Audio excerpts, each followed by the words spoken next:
સુરેન્દ્રનગર જિલ્લામાં લોકતંત્રને બચાવવા માટે અને ચૂંટણી પ્રક્રિયામાં મતદાર યાદીમાં મોટા પાયે એનકેન પ્રકારે લોકોના મતના અધિકાર છીનવવાનું પાપ કરનારાઓને જડબાતો જવાબ આપવા માટે અને જે લોકોએ આવી રીતે સુનિયોજિત રીતે આ મતનો અધિકાર છીનવવા માટે ફોર્મ 7 ભરીને ખેલ પાડવાની કોશિશ કરી છે, તેની સામે સુરેન્દ્રનગર જિલ્લા કોંગ્રેસ સમિતિના અધ્યક્ષ નૌશાદભાઈ સોલંકીના નેતૃત્વ નીચે તારીખ 9 ફેબ્રુઆરી 2026 સવારે 10 કલાકે સુરેન્દ્રનગર બસ સ્ટેશનથી લઈને કલેક્ટર કચેરી, એસપી કચેરી સુધી જંગી પદયાત્રાનું આયોજન કરવામાં આવ્યું છે।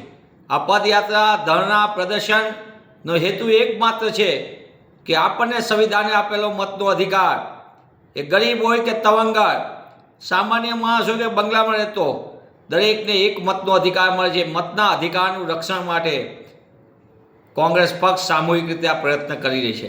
ત્યારે આવો આપણે સૌ સાથે મળીને સુરેન્દ્રનગરની જનતાનો અવાજ બનીએ। સુરેન્દ્રનગરના નાગરિકોને, જિલ્લાના નાગરિકોને કોઈ પણ વર્ગ, કોઈ પણ ધર્મનો હોય વ્યક્તિ, તે તમામનો, મહિલા હોય કે પુરુષ હોય, તમામને એમનો મતનો અધિકાર સચવાય રહે તે માટે આ રેલીમાં જોડાવા માટે હું અપીલ કરું છું।